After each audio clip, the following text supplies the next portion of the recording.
5 महीने बाद जेल से बाहर आए हेमंत सोरेन। झारखंड हाई कोर्ट ने जमानत देते हुए कहा, मनी लॉन्ड्रिंग केस में शामिल होने के ठोस सबूत नहीं।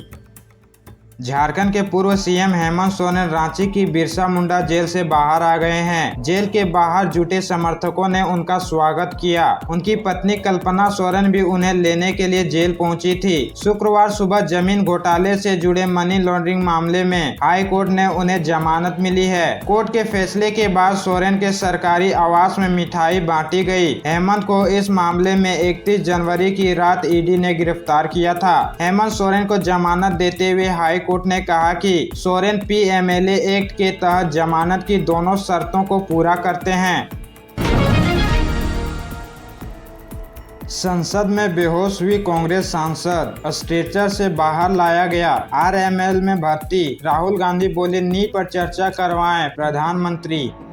संसद सत्र के 5वें दिन शुक्रवार 28 जून को नीट मुद्दे के चलते दोनों सदनों में जमकर हंगामा हुआ। लोकसभा में कार्यवाही हंगामे के चलते 1 जुलाई तक स्थगित कर दी गई है। राज्यसभा में कार्यवाही रुक रुक कर चलती रही। हालांकि इस बीच नीट मुद्दे पर प्रदर्शन कर रही सांसद फूलो देवी नेताम को चक्कर आ गया। बाद में उन्हें संसद में आरएमएलए हॉस्पिटल ले जाया गया। डीएमके सांसद तिरुचि शिवा ने बताया कि फूलो देवी का बीपी 214 से 113 हो गया था। उन्हें स्ट्रोक भी आ सकता था, लेकिन फिर भी सदन में चर्चा जारी है। मैंने 2 दशक में ऐसा कभी नहीं देखा। धन्यवाद। प्रस्ताव पर चर्चा के दौरान पूर्व पीएम एचडी देवेगौड़ा सरकार का बचाव करने आए। उन्होंने कहा कि नीट पेपर लीक पर जांच चल रही है, इसलिए संसद में इस पर बहस नहीं करनी चाहिए। 24 जून से शुरू हुआ संसद का यह सत्र 3 जुलाई तक चलेगा। राज्यसभा में पीएम मोदी 3 जुलाई को चर्चा का जवाब दे सकते हैं।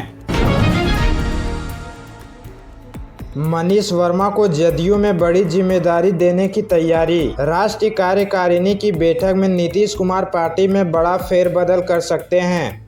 जदयू की राष्ट्रपति कार्यकारिणी की बैठक 29 जून को दिल्ली कॉन्स्टिट्यूशन क्लब में होगी। लोकसभा चुनाव के नतीजों के तुरंत बाद होने वाली इस बैठक को कई लिहाज से महत्वपूर्ण माना जा रहा है। इसे लेकर सियासी गलियारों में अफवाहों का बाजार गर्म है। 6 महीने पहले ही जदयू के राष्ट्रीय कार्यकारिणी की बैठक दिल्ली में हुई थी। तब ललन सिंह को हटाकर नीतीश कुमार ने पार्टी की कमान अपने हाथ में ली थी। अब एक बार फिर से इस बात की चर्चा तेज है कि 29 जून को नीतीश कुमार पार्टी संगठन में बड़ा फेरबदल कर सकते हैं। पार्टी सूत्रों की माने तो रिटायर्ड आईएएस और सीएम के अतिरिक्त परामर्शी मनीष वर्मा की औपचारिक तौर पर जदयू में एंट्री हो सकती है। इन्हें पार्टी में कोई बड़ी जिम्मेदारी मिल सकती है।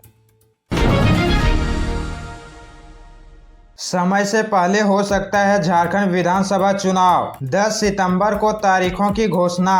अक्टूबर में वोटिंग। हरियाणा महाराष्ट्र के साथ कराए जाने की संभावना।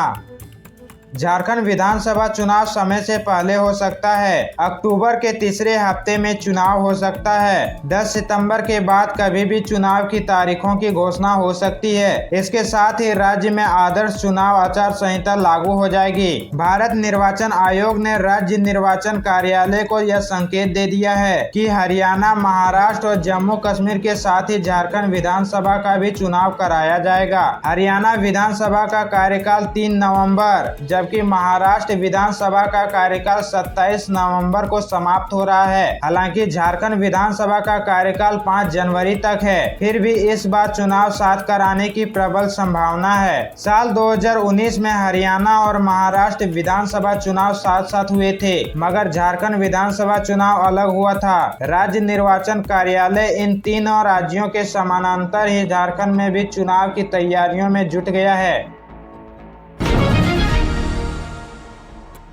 चिंटू मुकेश से दूसरे दिन भी सीबीआई की पूछताछ जारी। नीट पेपर लीक मामले में हजारीबाग के प्रिंसिपल से गेट हाउस में हो रहे सवाल जवाब।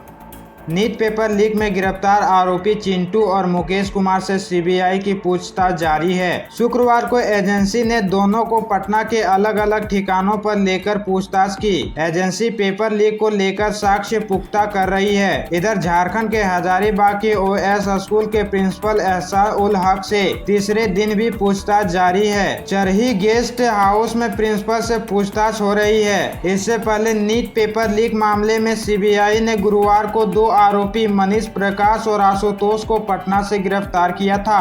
दोनों ने ही पटना के प्ले एंड लर्न स्कूल को रात भर के लिए बुक कराया था। इसी स्कूल में 20 से 25 कैंडिडेट्स को इकट्ठा करके आंसर रटवाया गया। यहीं जली बुकलेट के टुकड़े मिले थे। नीट पेपर लीक में झारखंड से 3 लोग गिरफ्तार। ओसिस स्कूल के प्रिंसिपल, वाइस प्रिंसिपल और एक पत्रकार को पटना ला रही CBI. NEET paper leak case में शुक्रवार 28 जून को झारखंड के हजारीबाग से सीबीआई ने 3 लोगों को गिरफ्तार किया। ओसिस स्कूल के प्रिंसिपल एहसान उल हक, वाइस प्रिंसिपल इम्तियाज और पत्रकार जमालुद्दीन को गिरफ्तार किया गया है। एजेंसी तीनों को झारखंड से बिहार ला रही है। इस केस में 27 जून को बिहार के पटना से एजेंसी ने 2 लोगों को अरेस्ट किया था। एहसान उल हक समेत 3 लोगों से सीबीआई ने शुक्रवार को दिन भर पूछताछ की। उन्हें स्पॉट पर ले जाकर टीम सबूत पुख्ता करेगी। सीबीआई और पुलिस सूत्रों के मुताबिक 3 मई को नीट के question paper courier agency blue dart के हजारीबाग नूतन नगर सेंटर से बैंक ले जाने की बजाय पहले ओसिस स्कूल लाए गए। इसके बाद यहां से बैंक भेजे गए। संदेह है कि क्वेश्चन पेपर का पैकेट स्कूल में ही खोला गया। झारखंड के 15 जिलों में बारिश का येलो अलर्ट। तेज हवा और आकाशीय बिजली गिरने की आशंका। सरायकेला में पारा अब भी 40 के पार। झारखंड में मानसून का असर आज से दिखने की उम्मीद है। मौसम विभाग ने 15 जिलों में बारिश को लेकर येलो अलर्ट जारी किया है। इनमें गढ़वा, पलामू, चतरा, लातेहार, हजारीबाग, कोडरमा, गिरिडीह, बोकारो, धनबाद, जामताड़ा, देवघर, दुमका, पाकुड़, साहिबगंज और गोड्डा शामिल है। मौसम वैज्ञानिकों के मुताबिक बारिश के साथ 30 से 40 किलोमीटर की रफ्तार से हवा चल सकती है। राज्य के कुछ हिस्सों में आकाशीय बिजली गिरने की भी आशंका जताई गई है। वैज्ञानिक अभिषेक आनंद के मुताबिक साउथ वेस्ट मानसून का भी असर झारखंड पर पड़ सकता है। यह एक दूसरी वजह है जिसमें राज्य में बारिश का असर होगा। आज से राज्य में मानसून का असर दिखेगा। राज्य के कई हिस्सों में झमाझम बारिश होगी। नशा मुक्त होगा झारखंड, सरकार का संकल्प। नशे की चपेट में स्कूल कॉलेज के बच्चे, सीएम की अपील मादक पदार्थों से दूर रहें।